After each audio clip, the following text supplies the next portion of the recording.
Hello, everyone, and thank you for joining us. I am Professor Viktor Fett of Marshall University, along with co-hosts Dr. Anar Tebeshaleva, Dr. Katerina Shrey, and our program producer, Professor Larry Shrey. We host a weekly discussion panel on Russia's war on Ukraine with guests from Ukraine, military experts, academics, relief workers, literary figures.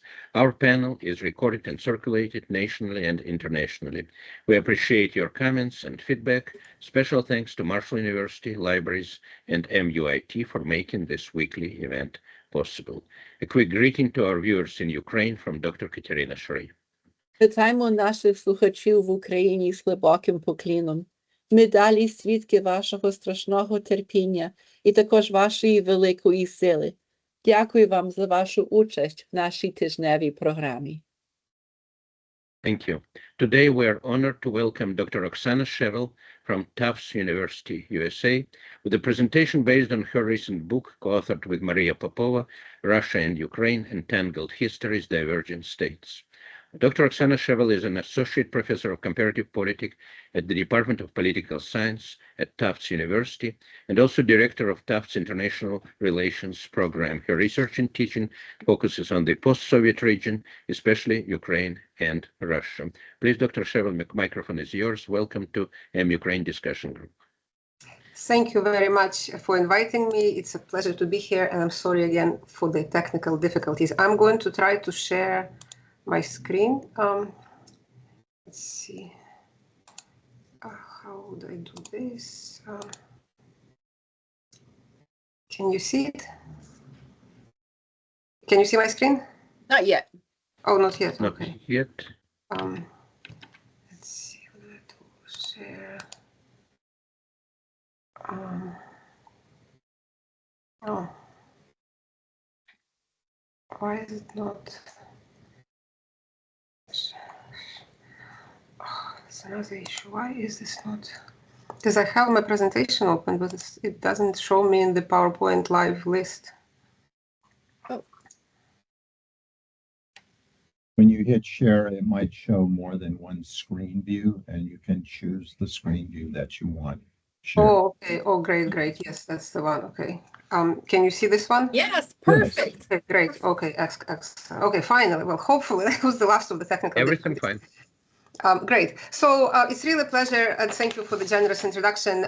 And I'll be talking today about this recent book that my colleague Maria Popova from McGill and I wrote.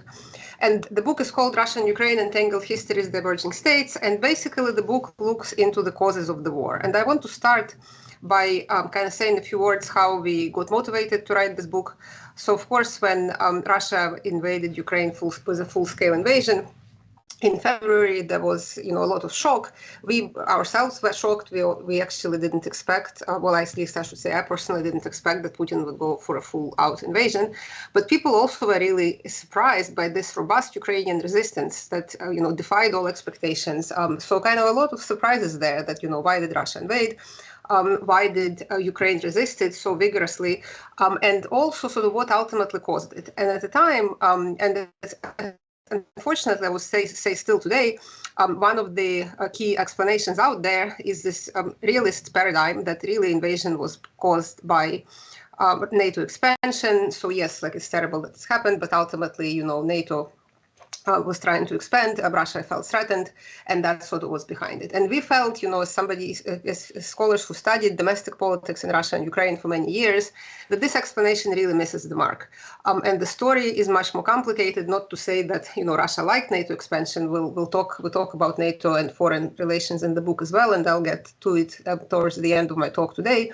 But we really felt that what is a more comprehensive explanation of this ultimate full-scale invasion of Ukraine by Russia is what we call an escalatory cycle between Ukrainians' growing commitment to independence and Russia's commitment to re-imperialize. And by re-imperialization, we mean to keep Ukraine under control one way or the other. So, and this escalatory cycle manifested itself, and this is how we discuss it in the book, along the three dimensions: the identity dimension, the regime dimension, and eventually geopolitical orientation. So essentially, the argument that we say in the book that starting already in the late Soviet and early post-Soviet period, so definitely, essentially from the time Soviet Union collapses and Russia and Ukraine become independent states, there is this growing divergence between the two countries, which is at first quite gradual, but then it sort of picks up, and there are also what we call critical junctures or turning points in this 30-year history when Ukrainian and Russian identity diverged, meaning in Ukraine, a commitment to become a sovereign state and nation has been growing, and in Russia, commitment to re-imperialize one way or the other, and this re-imperialization had to include Ukraine, also increased, and sort of that was one divergence. On the regime type, that Ukraine became more pluralistic over time, and Russia became less pluralistic. And this authoritarian Russian regime is also an important contributing factor to the invasion. And then finally, this geopolitical orientation, when Ukraine wanting to orient itself towards Europe, towards the EU, as opposed to Russia, and this concept of Ruski Mir, or Russian world that Russia constructed, was sort of the one that followed on these identity and regime divergences. So in the talk today, I'll talk about kind of how these three cycles played out, how the identity divergence developed over time between Russia and Ukraine, then how the regime divergence developed, and then how they interacted together to eventually result, sort of culminate in this full-scale invasion when Russia invades Ukraine to really re-imperialize it, to bring it to this fold. It's about control of Ukraine as a whole. It's not about just Ukrainian foreign policy alliances, real or planned, but it's really about subjugation and control of Ukraine. But it's not a story of sort of your kind of straight inevitable imperialization. It is really a story about divergence. And as I was already mentioning, there were various turning points where the cycle of divergence could have been broken. So we also go through the book into what we call counterfactuals. I'll mention a few most important ones in my talk today. So let me start with the identity divergence and explain how this Ukrainian and Russian identity politics diverged. Let's see if I can change the slide. Is it? Yes. Okay. So we start the story in my book, as I was mentioning already, in the very late Soviet and early post-Soviet period, because already in the late 1980s, so when Gorbachev starts perestroika and when the first competitive elections are held first in the union level, and then in 1990, elections to the Union republics, in Ukraine, something that we call in the book the grand bargain develops. And that term is not ours. We borrow it from our colleagues, Andrew Wilson and Taras Kuzio, who used it in their book on the early 1990s Ukraine, when they published it, I think, in the late 1990s. But what the grand bargain refers to, it basically refers to an informal alliance in this Ukrainian legislature that gets elected in 1990 between a group of people who were committed to Ukrainian independence ideologically. We are talking about Ruch, former Ukrainian dissidents, Ukrainian liberal intelligentsia, sort of the center-right of the political spectrum. And independence was very important for them, kind of as a political project, as a big part of their identity. But they only get about 25-30% of the seats. So they cannot control politics single-handedly. But then what happens, Ukrainian Communist Party splits. And it essentially splits into this sort of hardline communist fraction that wants to preserve the Soviet Union, eventually would want to restore it. But then also this more pragmatic former communist fraction that included both of Ukrainians' first and second presidents and many other state elites who are not really sort of spent their careers and haven't suffered, through their lives for this cause of Ukrainian independence. Many of them, in fact, first President Kravchuk, his job was to fight Ukrainian nationalism. But they realized that in this changing times of the collapsing Soviet Union, late Gorbachev perestroika, that there are political and economic benefits gained from a sovereign and ultimately independent state. So these two groups, the National Democrats and the Ukrainian sort of part of Ukrainian Communist Party, form this grand bargain when they decide to pursue Ukrainian sovereignty first and ultimately statehood. And to strengthen the separate statehood and state sovereignty, they also come to support a whole range of nation-building policies that underscore the distinctiveness of Ukrainian nation and by extension, the legitimacy of the Ukrainian state that they seek to rule. So here we have policies such as the policy of Ukrainian as the only state language. It helps to explain the seeming paradox when Ukrainian elites, many of whom were Russian speakers themselves, who sometimes even campaign, as President Kuchma did, on the platform of instituting two-state language policy. Once they take office, they actually pursue the policy of Ukrainian as the only state language. And we argue in the book that this really was a tool of state building. So this is how they saw it. This distinct Ukrainian nation has to have distinct language. It has to have defined citizenship. So Ukrainian state elites also resist dual citizenship with Russia, something that all presidents starting with Yeltsin, have been pushing for quite vigorously. And also Ukraine begins to narrate its history in a way, again, to strengthen not commonality between Ukrainian and Russian nations and sort of this common future, as was the narrative, official narrative in both Tsarist and Soviet period, but Ukrainian history of Ukrainian struggle for sovereignty historically, how the struggle for sovereignty has been suppressed, in particular by Russian imperial and later Soviet authorities. So we see this sort of divergence in identity stemming from this elite commitment, in part ideologically based for the center-right, but in part very pragmatic to ruling an independent state. Now, and in Russia, sort of from the very beginning, there is different views. So we actually use this marriage analogy following first President Kravchuk, who famously called the dissolution of the Soviet Union a civilized divorce. And in Russia, from the very beginning, this was more perceived as kind of an opportunity to renew the vows. So yes, Soviet Union collapses in 91 after Ukraine votes for independence in this referendum. There is really no chance to preserve the Soviet Union. So Yeltsin agrees, this Belovezh agreements are signed. But from the very beginning, and this is very clear in the research of our colleagues and kind of statements at the time, that this is perceived as something temporary. Like in other words, like, yes, Soviet Union is going to go. We are not building some kind of communist state anymore, but one way or the other, Ukraine and Russia are going to draw back together. So again, sort of this fundamental misperception of what the end of the Soviet state was about. For Ukrainian elites, it was civilized divorce. And for Russian elites, including liberals around Yeltsin, it was more sort of the opportunity to renew the vows and draw closer together in the future. So that's, an important kind of starting point, because this is where divergence in identity politics starts. So then we see, I'm not going to go for the sake of time in greater detail, but in the book we trace how, for example, in Russia, there is a failure of civic nation building projects. So Yeltsin sort of plays with this idea of Russia as a civic community in its existing borders. But that idea is really kind of unpopular. So first of all, Russian liberals themselves are not really spending that much time on it. They're more interested in political and economic reform. There is this whole struggle for power between presidency and parliament. So kind of identity is relatively less important. And then there is a lot of pushback from the nationalists, from the communists in Russia, the so-called Red-Brown coalition. And already by the 1994-95, we see even from the Russian liberals in the Yeltsin entourage more and more this rhetoric coming out about, Russia's interests outside of Russia, the so-called Russian speakers, how, collapse of the Soviet Union was destruction of historical Russia. So this sort of period where potentially Russia could have narrated its own national identity and by extension its own future as a state in its existing borders was pretty short-lived. And then we see this a lot of grievances. And again, Ukraine is first and foremost in this in this kind of imaginary of restoring unity in one way or the other.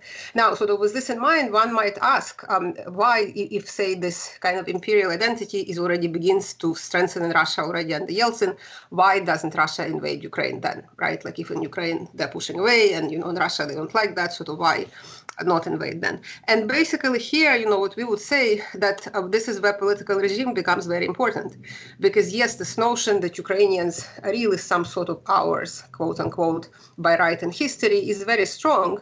But first of all, there is no capacity to restore some sort of greater, Russia, of course, is embroiled in the war in Chechnya and the state is weak and there is economic collapse. So there isn't kind of a capacity for these geopolitical adventures maybe at the time, but also very importantly, because of still substantial political pluralism in Russia in the 1990s, there are different views about what to do with Ukraine, and not everybody would favor sending tanks across the border. So on the one hand, there is this agreement that yes, Ukraine somehow belongs to Russia or should belong to Russia, but there are disagreements about what to do about it, if anything.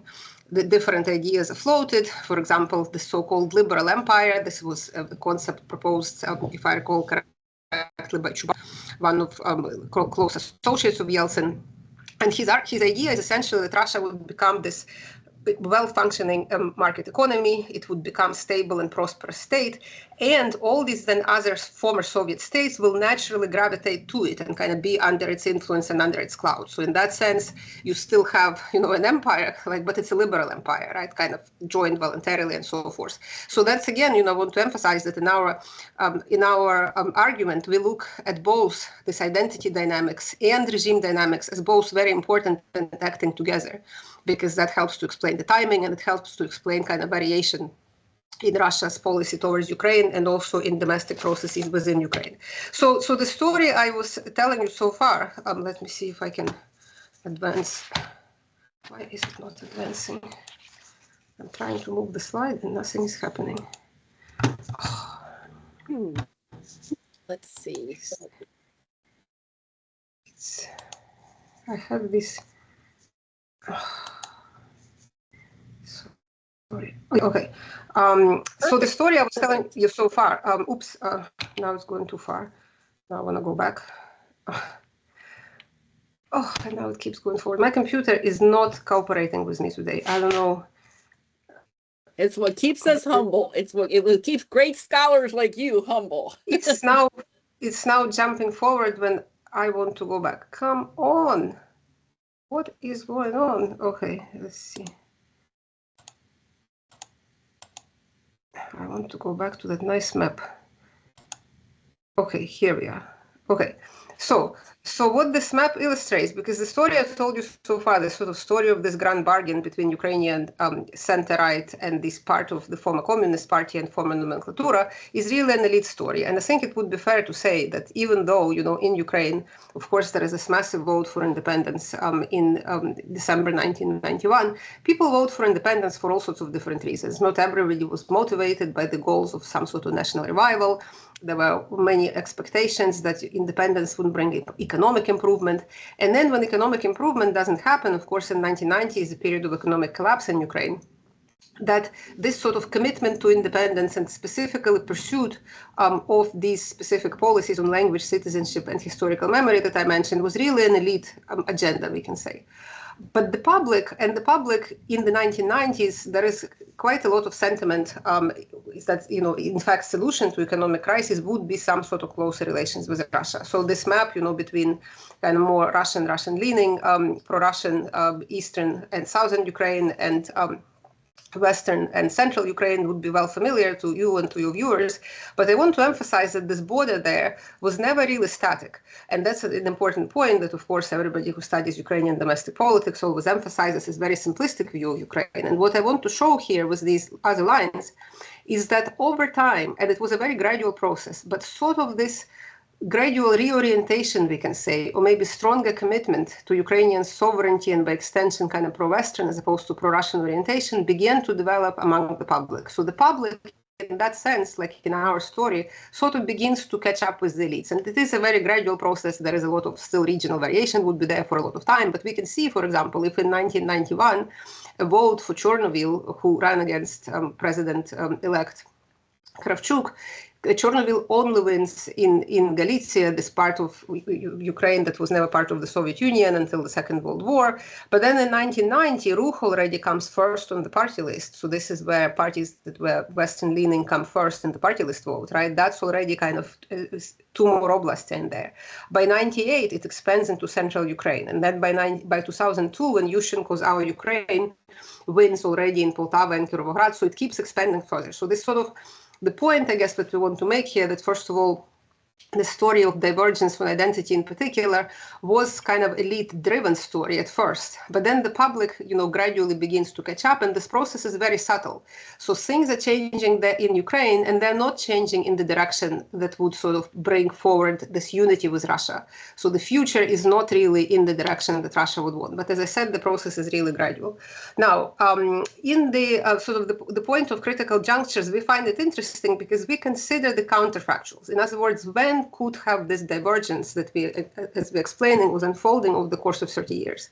There were points in time when this divergence could have possibly been reversed. And one the such important critical, we will call these points critical juncture, is the 2004 Orange Revolution in Ukraine. Because the 2004 Orange Revolution really accelerates this divergence on both regime and identity. So Ukraine and Russia become substantially more different after 2014. But they could have, that may not have happened had 2004 Orange Revolution turned out differently. Yushchenko, for example, got poisoned. He could have died. That was not sort of, unrealistic possibility. Yanukovych could have come to power earlier and had more time to consolidate both more authoritarian form of government and more kind of identity politics favored by Russia. So we go over this in the book, but let me first say a few words about how this divergence really grew after 2004 Orange Revolution. So 2004 Orange Revolution in Ukraine really sets a leap in democratization. Any kind of indices you begin to look at, so here is some indices from VDEM that measures various kind of various dimensions of democratic governance. We see Ukraine and Russia beginning to diverge quite substantially. It's certainly noticeably after 2004, be it on the electoral democracy index, the media sort of information, media freedom, engagement of society, and the others. So this is an important turning point. So in Russia, on the other hand, this period of political openness that exists under Yeltsin really begins to close up at that period of time. So Putin, of course, is already elected, and he really interprets 2004 in Ukraine not as a development caused by domestic dynamics, which the Orange Revolution was. There were, various domestic political reasons as to why it happened, but is really some sort of Western ploy aimed against Russia, and he engages in consolidation of autocracy. So various measures are introduced. From these sort of fake civic society organizations to great indoctrination of the youth, opposition, assault on the opposition, on free media, and so forth. So in other words, divergence accelerates. Ukraine becomes more democratic, more pluralistic, and Russia becomes less pluralistic. And also identity divergence accelerates at that time as well. In Russia, this concept of Ruski Mir gets developed in the years after the Orange Revolution. So it's essentially an imperial project that claims that Ukraine, together with Belarus, belongs to the so-called Russian world. So where the borders of it are exactly is unclear. So yes, Belarus is in, maybe northern Kazakhstan, maybe Galicia could be excluded. But this sort of concept that Russia is a civilization and by right it has right to control these other people who belong to it also identitarily, religiously, and so forth to this one civilization is gaining prominence in both official discourse and is manifested in a range of state policies. And in Ukraine, of course, Yushchenko tries to further distance, to further sort of narrate identity issues, especially in the historical memory, differently, and emphasizes Ukrainians' both distinctive history and the suffering of Ukraine from the imperial and Soviet rule. So one of the most prominent political developments, or legislative developments in that period, is the legislation on the Holodomor, the 1932-33 killer famine, when Soviet Union pursues this collectivization policy that results in massive death in Ukraine. And under Yushchenko, legislation is passed that defines Holodomor as genocide of the Ukrainian people.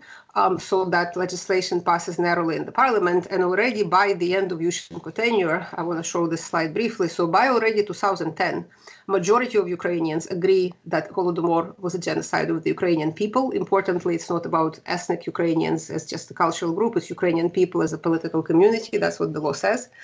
Right. And that's very different because, of course, in Russia, they insist that this was, famines were quote unquote common tragedy. So there was nothing sort of specifically anti-Ukrainian in it. And by extension, there was nothing wrong in Ukraine being part of a common state with Russia, as in the Soviet Union. That was actually the right order of things. And in Ukraine, it's now a very different perception. This common state that Ukraine was in with Russia committed the gravest crime, genocide of the Ukrainian people. So that's an important, kind of change also in popular attitudes. Of course, many of Yushchenko's other policies, when he tried to also reclassify Ukrainians World War II era nationalist groups as fighters for Ukrainian independence, like that does not pass. that would take Euromaidan before that particular part of historical narrative would change and would find acceptance in society. But still, these identity shifts are important. And of course, Yushchenko also is the one who pursues Euro-Atlantic integration. He wants Ukraine to join both the EU and NATO. And in 2008, NATO gives this like very vague promise that yes, one day Ukraine would be in NATO, but there is nothing sort of concrete there. But we would argue, and again, we show it in the book, that even though Russia didn't like it, that was just one of the things they did not like about Ukraine. We see, Russian foreign minister who is asked at the time of Yushchenko presidency, what are the two biggest problems? What are the biggest problems in bilateral relations? He does not mention NATO. He does not mention energy wars, this conflict, also geopolitical dimension of what he does mention is that Ukrainian history policy and Ukrainian language policy. So really, for Russia, NATO was just one thing, or sort of Ukrainian geopolitical orientation in general is just one thing that they don't like about Ukraine, but it is really just sort of a small part in a way of this bigger package, and really Ukrainian divergence on this identity and consolidation of distinct and distinct from Russia conception of identity through language policy, through history policy is something that they really don't like. So if to continue on this to this critical junction, right, sort of two counterfactuals we can consider for this time period. One I already mentioned, what would have happened had Yushchenko died from dioxin poisoning? This is not some sort of crazy thing to think about because he really was poisoned and he really should have died. It's kind of a mystery, a miracle that he survived given the amount of dioxin that he was given. And if he died, it is quite sort of possible to think that, in fact, Yanukovych would have won. These elections were very clearly fought. Very closely fought. Yushchenko was the more popular candidate, but Yanukovych, sort of trailed him right behind. And it's not clear. We would argue that, say, Tymoshenko, who was Yushchenko ally at the time, Yulia Tymoshenko, that she necessarily would have won had Yushchenko died. And then if Yanukovych came to power already in 2004, and knowing what he would try to do when he comes to power in 2010, specifically trying to consolidate authoritarian rule in Ukraine, and also trying to move Ukrainian identity politics in the direction Russia wanted, he would have had much greater time to do it, and maybe he would have succeeded. Again, we are not, we can certainly discuss in the Q&A, these counterfactuals always seem to animate people. Like I, wouldn't go as far as saying that he definitely would have succeeded, but I think it is certainly a possibility, that he would have had more time, and the divergence would have been bridged by Ukraine becoming maybe sort of more like Belarus, right? In other ways, Russia being able to control Ukraine without needing to then invade it, as it would then do, of course, in 2014 and again in 2022. Now, the second counterfactual for the same period is potential survival of political competition in Russia post-Yeltsin, right? So Putin manages to essentially turn Russia into full-scale autocracy after he comes to power, but that maybe was not overly determined. There was a possibility if Yeltsin, for example, didn't pick Putin as his successor, but picked somebody like Boris Nemtsov, who he considered, who was much more liberal politician. Then again, that arguably would have prevented this eventual invasion some years after, because in Russia there was at least would have been a disagreement about methods over which Russia should use to try to dominate Ukraine. And quite possibly, maybe if somebody like Nemtsov was elected, maybe there would have been sort of questioning of this imperial paradigm, some sort of de-imperialization, or that Russia would have been willing to leave Ukraine alone, maybe even if they didn't like it, but they would have defined self in such a way that did not necessarily include control of Ukraine. But of course, none of these two things happened. Now, the last chance to end the escalatory cycle, so this is also how we build it up in our book, is the presidency of Yanukovych. So in 2010, Yanukovych comes to power in a very closely fought but generally clean election, and then he immediately launches in both authoritarian consolidation in Ukraine that kind of tries to bring Ukrainian political model closer to the Russian model. And also in the identity politics, he implements various measures that, again, sort of what Russia wants to see. He doesn't actually go quite as far as Russia wants him to go, at least in the time period that he had, but certainly both identity politics are moved in the direction sought by Russia, and in the political model of Ukraine is becoming closer to Russian model. So I'm just going to say very briefly kind of a few things that Yanukovych does. So immediately after he gets elected, he manufactures through bribery and intimidation pro-presidential majority in the parliament. He stacks the courts, including the highest court, with his supporters and supporters from his home region. And then these subservient judges essentially agreed to annul the constitutional reform. So one of the big achievements or consequences of 2004 Orange Revolution was a change in the constitution that weakened the presidency and made the legislature stronger. So Yushchenko, when he assumed power, that was sort of part of a compromise in the course of the Orange Revolution protests, that he becomes president, but with reduced powers, and Ukraine becomes parliamentary presidential form of government. And political science scholarship, broadly speaking, finds that this is actually an institutional arrangement that is more conducive to democracy than strong presidency. So when Yanukovych assumes power, he sort of weakened president relative to what Kuchma and Kravchuk were because of this constitutional change of 2004, but he changes that. So he essentially, in some sense, talking about sort of this whole narrative that there was a coup in 2014, like wasn't Yanukovych who was thrown in a coup, one could say, well, maybe Yanukovych's legitimacy was already compromised when he single-handedly forced through subservient judiciary this constitutional amendment, right? So we have this sort of growing authoritarian consolidation in Ukraine. And then, of course, Yanukovych also pursues and manages to accomplish a variety of Russia-favored identity politics in Ukraine, from this language law in 2012 that makes it essentially kind of, it reverses Ukrainization because Russian becomes the official language in about half of Ukrainian regions, and to the point the law is written in such a way that Ukrainian kind of becomes not necessary. That was something that this legislation was criticized for by international institutions such as the Council of Europe, because it really sort of reduces the incentive or removes it maybe even outright in some interpretations from knowing Ukrainian. So kind of this Russification, again, in Russian imaginary, that's how it should be. So Ukrainians should be speaking Russian and Russian-speaking Ukrainians are pro-Russian. So kind of very important policy that Yanukovych does reverse. There were protests against it, so-called language Maidan, that don't manage to change this law, right? He also signs this infamous Kharkiv Accords when Russia is given the extension of the Black Sea Fleet lease in Crimea. There is major sort of almost fist fighting in the parliament, egg throwing, so really contentious adoption, but he manages to ram it through. And also in the memory politics, he not only cancels this controversial decrees on Bandera and Shukhevich that Yushchenko signed at the tail end of his presidency, but there is also kind of reinterpretation of Holodomor in particular.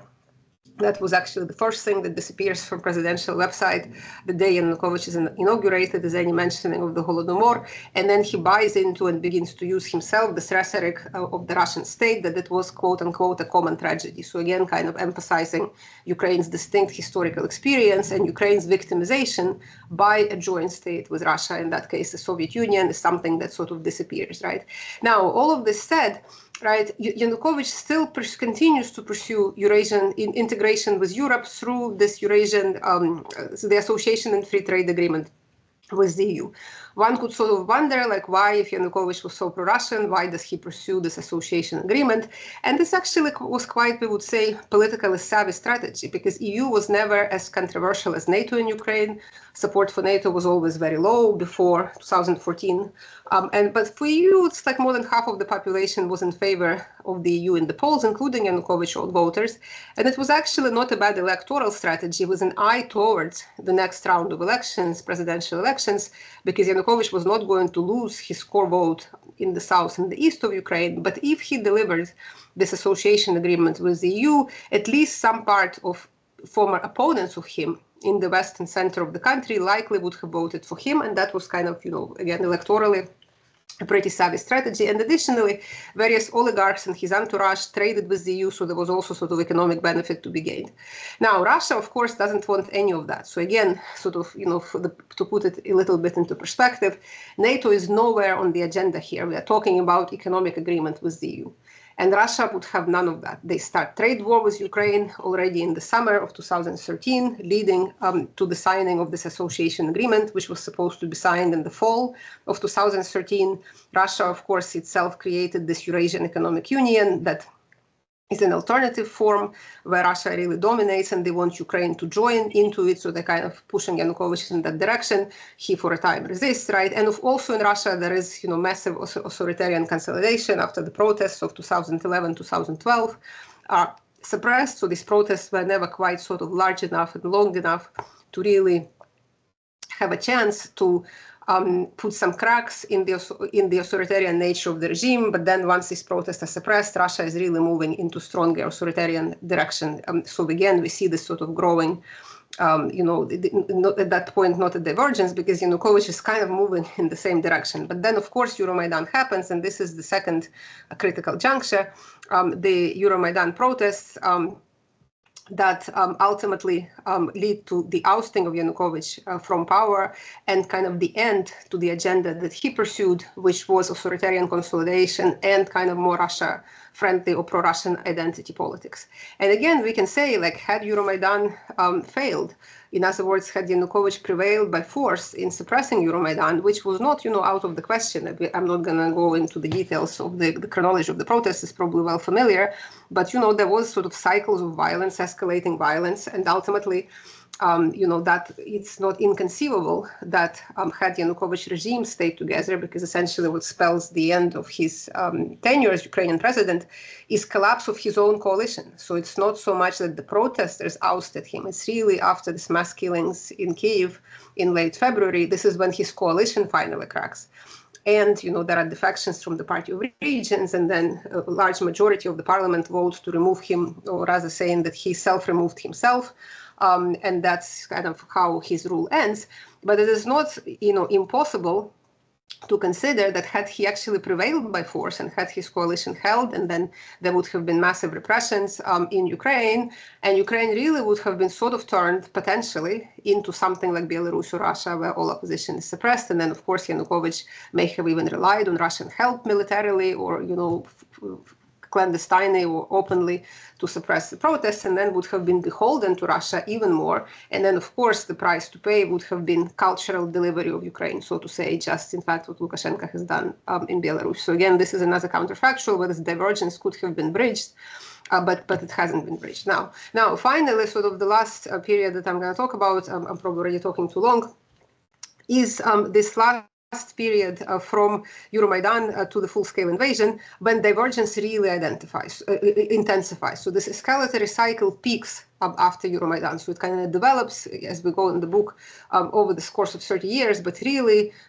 fundamental acceleration after 2022. So in Ukraine, what happens after Russia annexes Crimea and starts this proxy war in the Donbass, there is now different electoral geography. Sort of in some sense, we can say Russia shoots itself in the foot, because Euromaidan had the regional base of support. People in the south and the east supported Euromaidan substantially less. And had all these people still were voting in Ukrainian elections, maybe Ukrainian politics wouldn't have looked all that different after 2014. There would still have been substantial pro-Russian or Russia-friendly parties in the parliament. There would have still been this electorate that viewed Russia in positive light. Russia had lots of levers of influence in Ukraine through the media, through the oligarchs, through various pro-Russian parties. And a lot of it is getting lost because now with these parts of Ukrainian territory annexed, about 12% of Ukrainian electorate, the most pro-Russian in Crimea and in eastern Donbass, no longer votes in Ukrainian elections because Ukrainian government cannot hold elections in these territories. And as a result, right, the composition of the parliament becomes very different. The so-called grand bargain is no longer necessary, and the parties that are kind of pro-Western, on the right of center of the political spectrum, that want closer ties with the West, that want this sort of more Ukrainian identity politics, they now have a majority. So we actually see this various legislation being passed, not only the new language law in 2019, but the important decommunization legislation that removes kind of vestiges of Soviet symbolism from public spaces and so forth, that again reclassifies this Second World War Ukrainian nationalists as fighters for Ukrainian independence. And now these policies are supported by majority of the population because there is also change in the identity patterns across Ukraine, including in the previously Russian-friendly areas, because this aggression of Ukraine, annexation of Crimea, started in Donbass, of the war in Donbass, turns not all, but at least some of the people who were historically kind of looking to Russia against it. So there is really fundamental political changes in Ukraine at that time. And in Russia, there is also divergence, like in the same kind of more authoritarian direction and more imperialism. So Putin, after annexing Crimea, which is very popular, the sort of whole movement of Krymnash, creates permissive environment at home. There is greater authoritarian consolidation. In the book, we go through over various legislative measures that Putin adopts at the time. So the regime becomes really personalistic dictatorship, right? And, you know, there is this sort of stronger narrative. The Novorossiya, this new Russia concept is being played in this kind of laying claims to southern and eastern Ukraine, right? And in general, the last sort of straw, we can say, that breaks the camel's back and leads to the invasion is this failure of this Minsk process, which we call a Trojan horse. Why is it a Trojan horse? Because many would say, well, some commentators are saying, oh, if only Ukraine implemented Minsk. But there were reasons why Minsk was not implemented. And the key obstacle was that it proposed this concept of the so-called special status for the Donetsk and Luhansk regions controlled by Russia-backed separatists. And the parameters of this special status were not specified in the document itself, but it was very clear from the very beginning and became clear in the course of negotiations that what really Russia was hoping to accomplish is to use these proxy republics as a lever to control central government policies in Kyiv. Through this mechanism of special status was essentially what they wanted is really a veto on the not just foreign but also domestic politics of the pro-Western government in Kyiv. And no Ukrainian politician would agree to it. So it was the case with Poroshenko that he did not agree to it. But it was also the case with Zelensky, who, when he is elected, he's sort of hoping, as he said, to meet with Putin somewhere in the middle. But once they start these negotiations, and there were over like 200 rounds of negotiations over Minsk, that was the main stumbling block. Russia wanted this thing to happen first, this special status in the Ukrainian constitution that would essentially vassalize Ukraine through these proxy republics. This was something that was not acceptable to any president in Kyiv. And once sort of Putin realizes that he can't actually accomplish this, this is when, you know, he throws, we can say, remaining caution to the wind. And that's when we end up with the full-scale invasion in February 2022. And the Western part is also important because the West is seen as weak and permissive in Russia. So this is sort of like in the cost-benefit calculation. That was maybe not the most important thing, but certainly, you know, also consequential thing. From debacle in Afghanistan to the Western response in Syria, kind of the conclusion that, you know, in Russia they draw that the West will not do much, right? Sanctions in 2014 over Crimea were quite limited. And essentially, I think Putin is counting that there would be, yes, there would be some outrage and some maybe additional sanctions, but nothing sort of to stop this potential, you know, to stop this invasion from happening. And that's how we get to the 2022 invasion. So again, it's sort of the story for this period that our book tells, that in Russia there is this growing commitment to re-imperialization, but they're losing all these levers of influence in Kyiv. And we can sort of go into more details. This decision is sidelining Zelensky, sidelining Medvedchuk, who Putin considered one of his important agents of influence in Ukraine.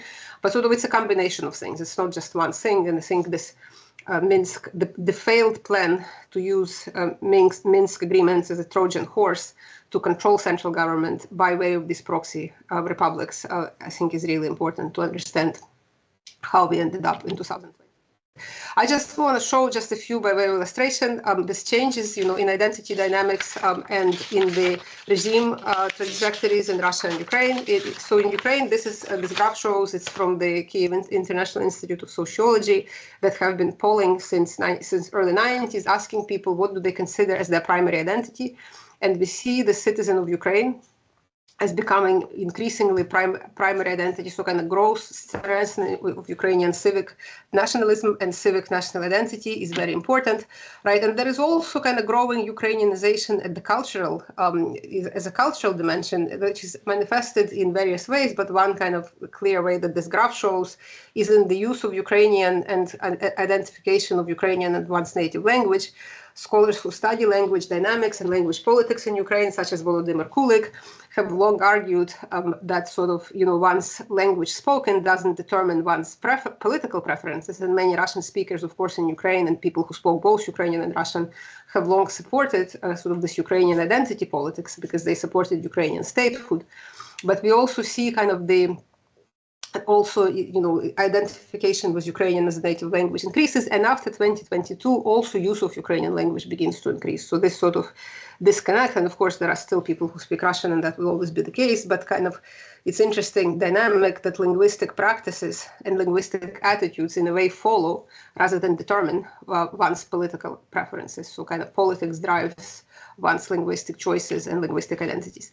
Now, the last thing that I wanted to mention is sort of go back to this NATO explanation, which is in a way an alternative or a counter-argument to the one we develop in the book, that really NATO expansion and sort of Russia's fears, security fears, were to blame.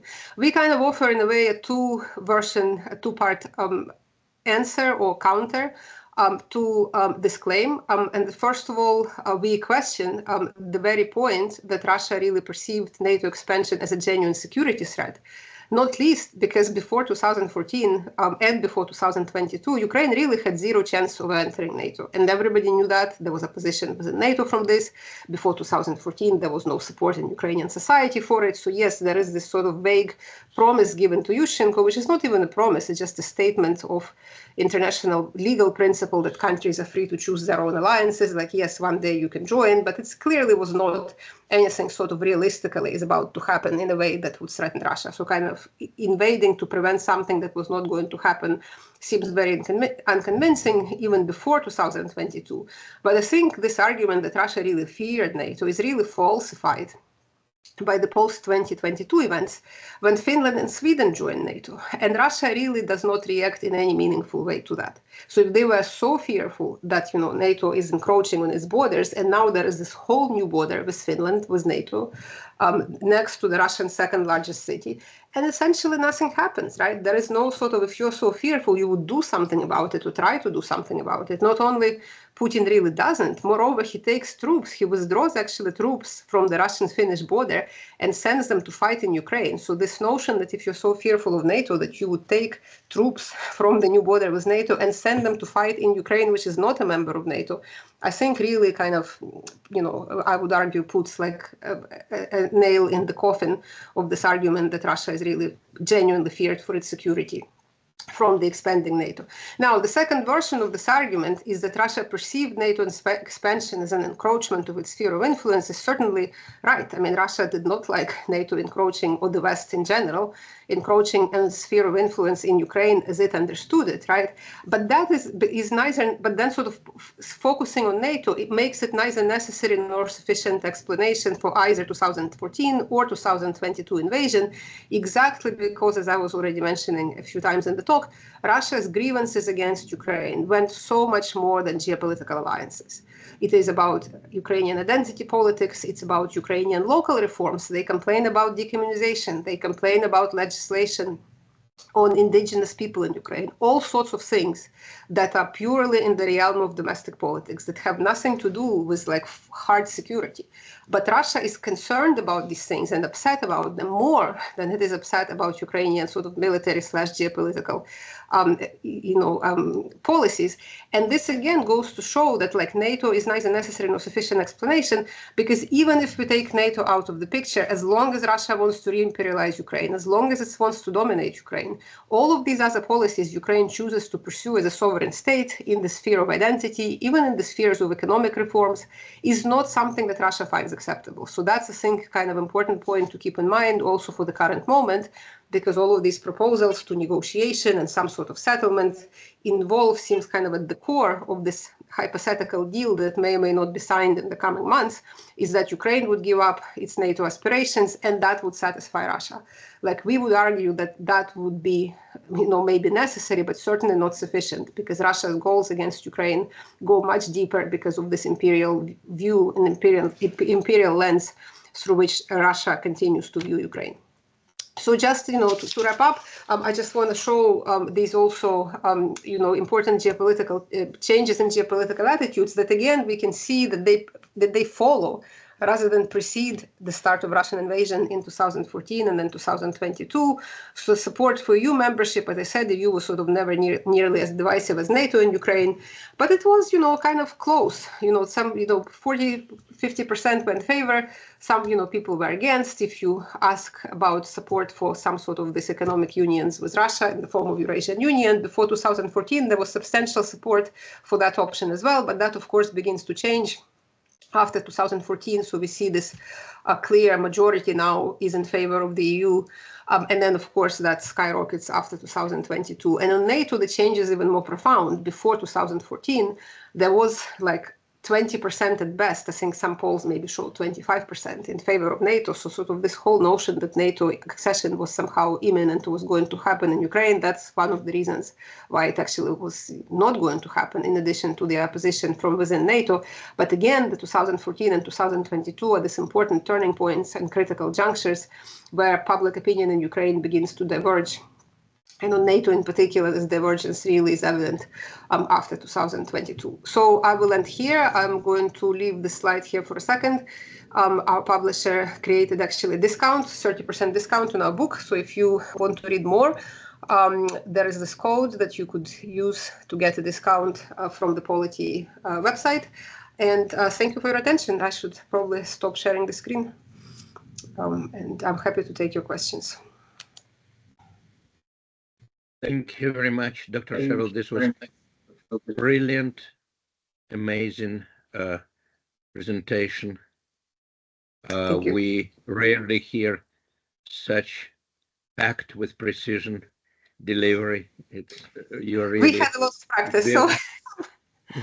I'm sure you're a great teacher, and this thing, of course, is extremely professional. I open panel for the questions. Sanara, please. Thank you very much for your amazing, very comprehensive analysis. I think it's extremely important for the future.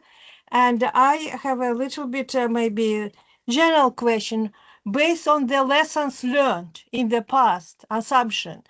What might be potential risks and achievements in the future post-war nation building and regionalism? Because we see that it's certain regional issues might be visible if voiceover and everything is great. So what do you think about the future of Ukraine and the relationship with neighboring countries?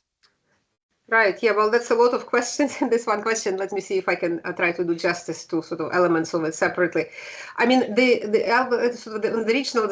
regionalism part, I'll mention kind of two things. So first of all, this regional differences in Ukraine did diminish. They didn't disappear, though, right? So that's the thing. Kind of both of these things are important to keep in mind. That as I was showing, with some visuals, that the attitudes have changed in southern and eastern Ukraine, becoming less kind of Russia-leaning than it was historically.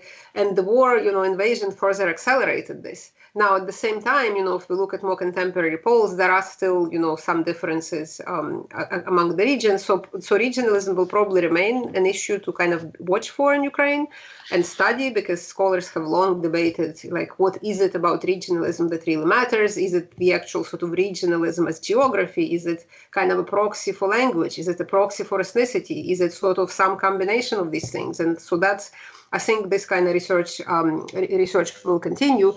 As far as sort of the future for Ukraine in general, I think a lot of it really depends on what kind, like how the war ends, let me put it this way.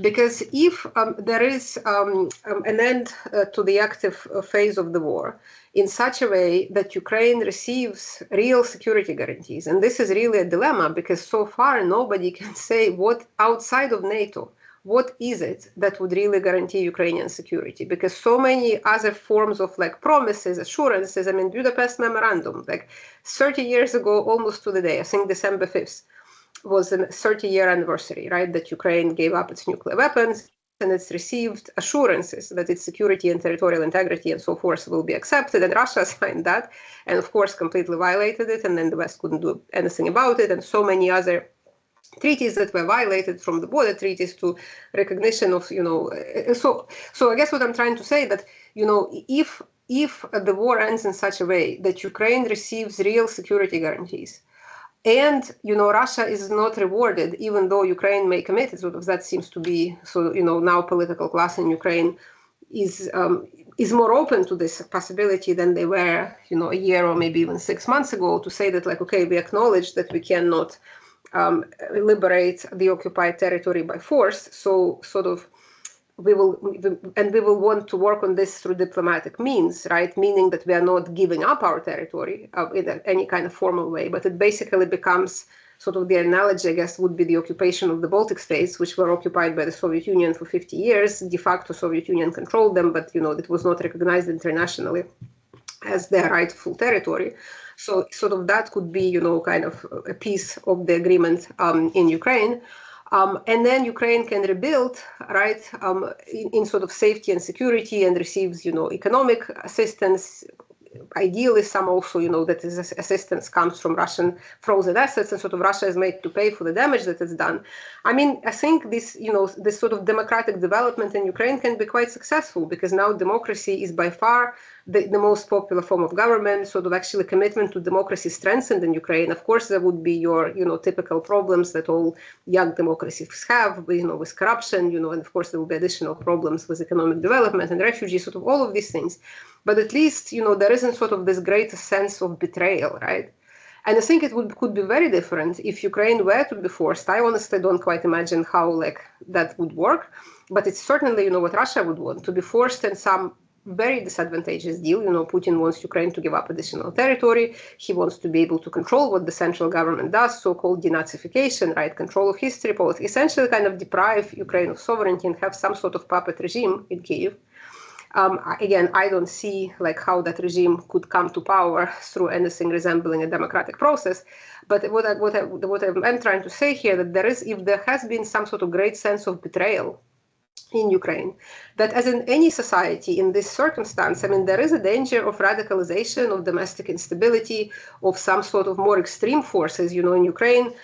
Say any kind of extremist political parties, including the far right, always had very marginal support. So they are not, and there is sort of disconnect there. For example, these groups, when they're supported, when they're fighting Russian invasion, but it doesn't mean people want to give them electoral power and have them elected in the parliament. And we see this, that far right never did well electorally.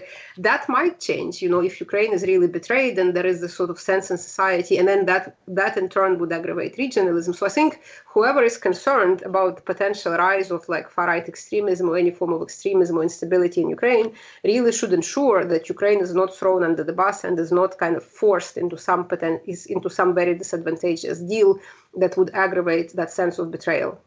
And also to your final question, if I understood correctly, you're asking kind of relations with the neighbors, maybe sort of implicit in it is some possibility for normalization of relations with Russia, right? Or something along those lines. Yes. We talk about it in the conclusion of the book. And we make this argument that basically two things would need to happen for some sort of normalization of relations to take place. And both of these things have to be domestic Russian developments that neither Ukraine nor the West can really force on Russia. And it would have to be both regime democratization or some sort of plural. So, not only Putin has to go, whatever comes after him shouldn't be just Putin number 2, but there really should be kind of political openness in Russia. But even that by itself would not be enough, we argue in the book, without some form of de-imperialization in Russia.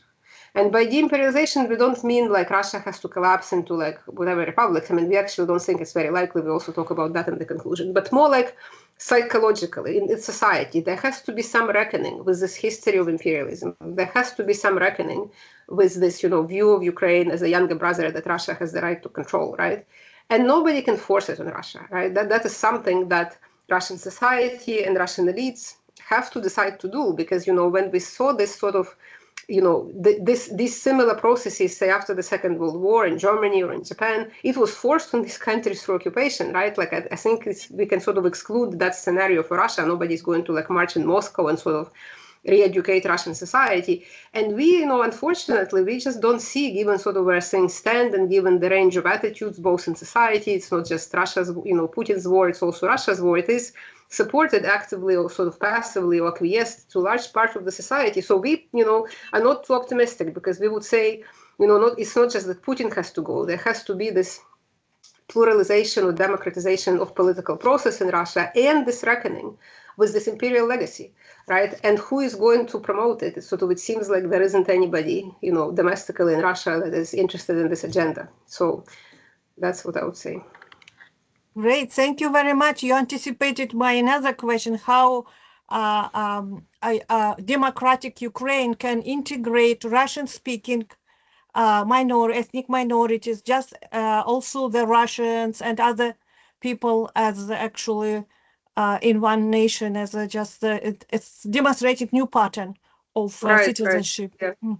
Yeah, I mean, this is another sort of important thing, right? Because when we see, like, when we even use the concept like ethnic Russian minority, Russian-speaking minority, these are not fixed groups. And we actually have, I don't think I have the slide in my slide deck here, but there are these slides that show how, for example, people think of their ethnic identity, right, and their linguistic identity. And many people who some years ago self-defined as Russian now defined as Ukrainian, right? So we actually see the decline.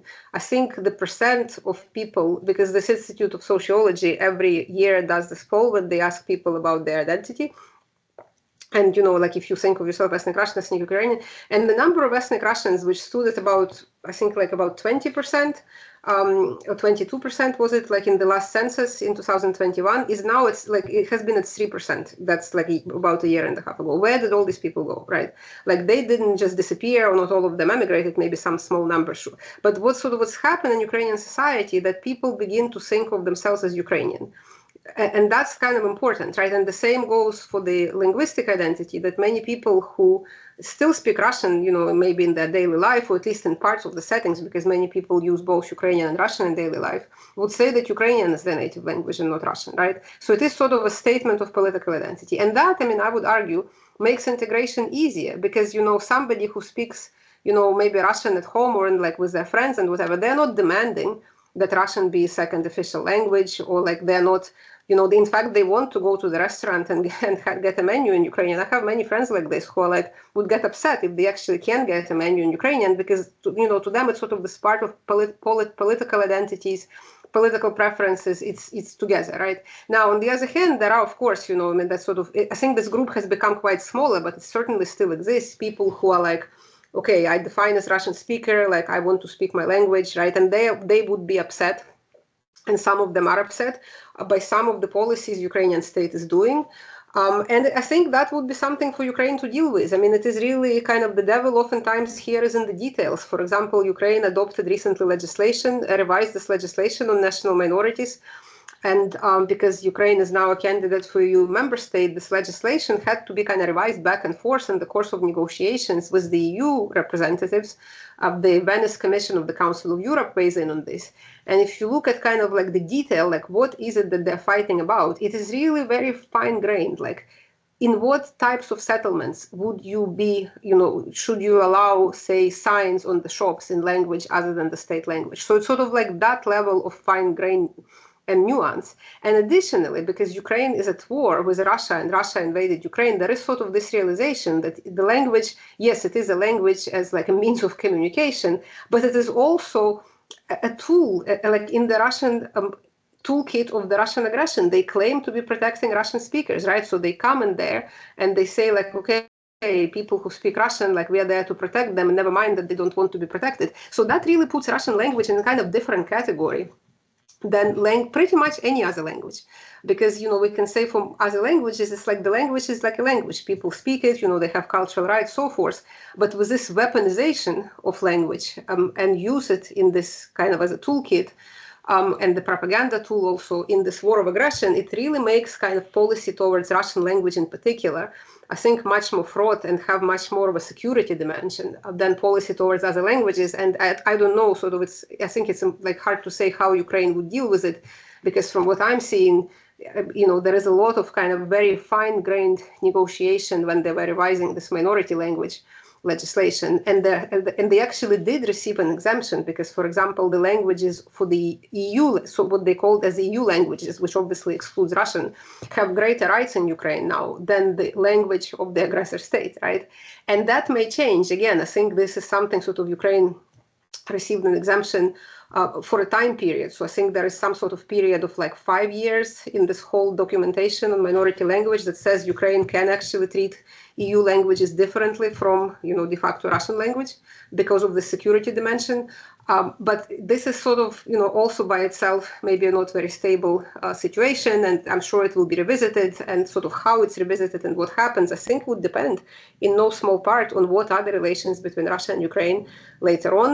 Like, is there still this aggressive kind of desire to dominate Ukraine on the part of Russia, which would allow Ukraine to argue that, yes, Russian language should be treated differently in state law from, languages of other countries, right? Or if there is, say, some fundamental change in Russia, it's sort of kind of interesting. I think like it's almost paradoxical. I think the less Russia would sort of try to use the language as a tool of foreign policy, I think the more likely Ukraine is to actually allow greater use and greater rights and sort of greater acceptance of Russian in state legislation in Ukraine. So it is a double-edged sword in that sense. Kind of the more Russia pushes, the more Ukraine is fearful and the less likely it is accommodate these things. So that's a long-winded answer I would give to this. No, well, thank you very much. It's extremely interesting. I appreciate your insights, and I think we should have another presentation with you. It's a beginning. Yeah, okay. Thank you very much. You mentioned Taras Kuzio, who also was a guest on our program recently. Okay. I see how great minds work alike on all this enormous diversity of problems. Dr. Shrey, please. Thank you so much for your superb presentation. I echo Anara's praise and thanks. I feel very educated, and thank you for your clarity of presentation and the way you've shared information. Thank you. I just ordered your book. I'm so excited. I can't wait to read it. And I noticed as I was looking through the previews of it, the dedication, which is, and I'm also hesitant to say, because I think this is all going to make us teary-eyed. It is a beautiful and emotional dedication to all Ukrainian children kidnapped by Russia. May they come home soon to their families and free Ukraine. So I wonder if you could say a few words about that. I mean, that is certainly a beautiful cause to dedicate work to. Yeah, it is like such a sad, such a sad and tragic dimension of this war. I mean, there is no way to sort of, put it differently. I actually just had, and I encourage you to invite her if you haven't yet, Professor Christina Hook. I don't know if you know her. She's a lawyer and also a scholar, and she's been working. She's actually in Ukraine now. She's been working exactly on these war crimes. She has expertise in genocide prevention and all of these other kind of very grim legal issues. That she's been working exactly on this problem of the kidnapping of Ukrainian children and Russian war crimes more generally in Ukraine, right? And what kind of, what can be done to both bring perpetrators to justice and to bring some justice to the victims.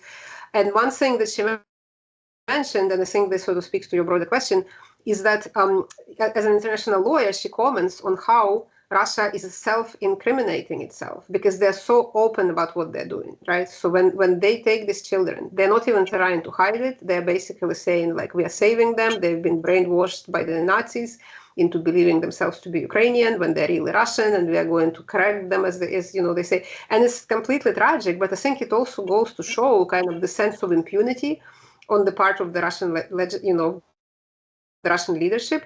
It shows the weakness of the international law because there is no, like, as my students asked this, like, why can't we do something about it? And she said, well, there is no international police force that could do it, right?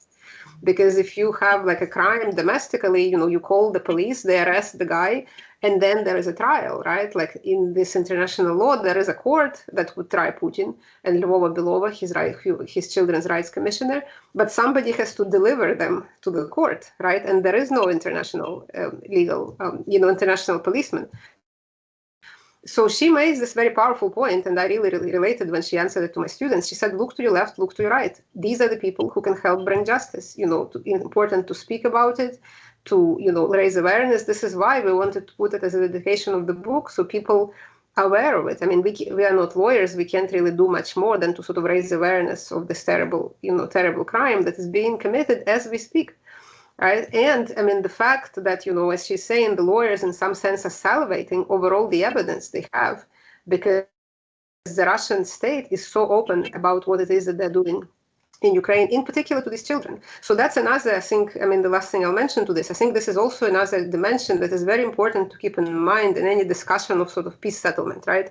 Because allowing Russia to control Ukrainian territory, even if it does not like legally sort of by international law gets entitlement to them, it leaves the children there in particular to this sort of identity erasure project that Russia is conducting, right? So it is not some sort of East Germany, West Germany scenario, or like even the two Koreas scenario where, you know, Korean identity in, you know, language and so forth exists in both Koreas. In Germany, you know, German identity existed in both parts of Germany, right? Like that's not the good analogy for Ukraine, because what is Russia doing and is going to do on the occupied territory is complete erasure of Ukrainian identity. So they're really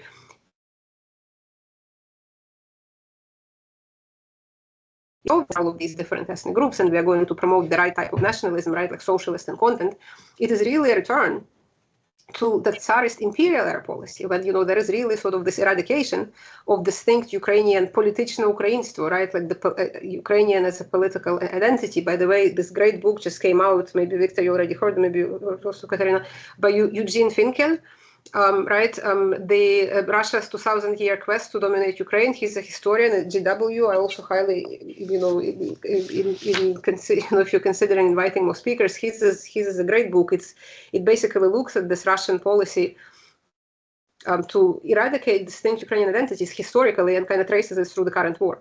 And that's one of the also aspects he discusses in the book, that this identity erasure project, which Christina Hook and other lawyers say does amount to genocide. It's an intent to eradicate, in part, a group, right? So they can do it on the territory that they control, but the goal is to essentially beat or like re-educate Ukrainian identity out of these children, and that's completely horrendous. So we did want to, you know, put it in the dedication to raise awareness and keep awareness on this terrible policy. An incredibly powerful move. Thank you for doing it. It's brilliant and powerful. Thank you. Thank you for your presentation. Thank you. Thank you once again, Dr. Shevel, for bearing with us and our questions. We thank you for being with us on this 145th discussion group, which we run daily at Marshall University, West Virginia. Good luck to you in your studies. Thank you for inviting me, and good luck with your continued podcast. It's amazing you had so many episodes. And as I said, if you can get Christina Hook and or Eugene Finkel to come, I think your audience would be very interested to learn from them. Thank you. Thank you very much. Thanks. And Dr. Shrey, please, few words to our viewers. Дорогі браття і сестри в Україні, ми зберігаємо вас у наших щоденних думках і молитвах. Нехай милосердний Бог тримає вас у своїй опіці. До наступного тижня. Прощаємося. Слава Україні! Героям слава! До побачення. Бачення.